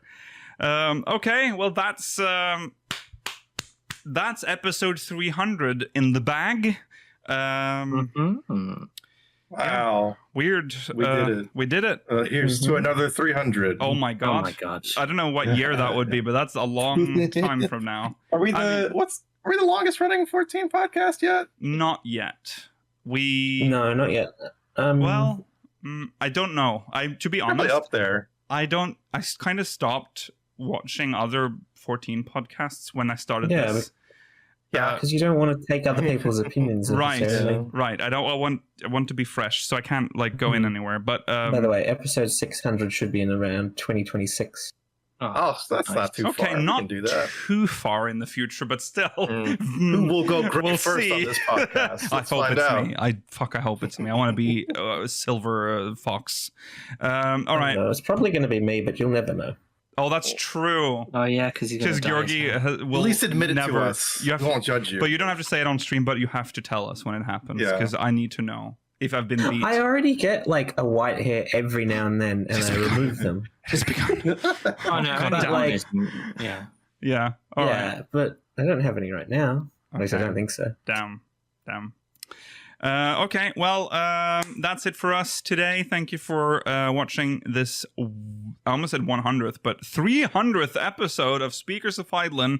We'll be back next week, same time, same place. Remember to follow on Twitter at SpeakersXIV, twitch.tv/Speakers of Hydaelyn, youtube.com/SpeakersXIV, exclamation Discord in chat if you want to join our Discord server. If you're watching on demand, links in the description. Remember to send us MogMail, speakersxiv.com/MogMail.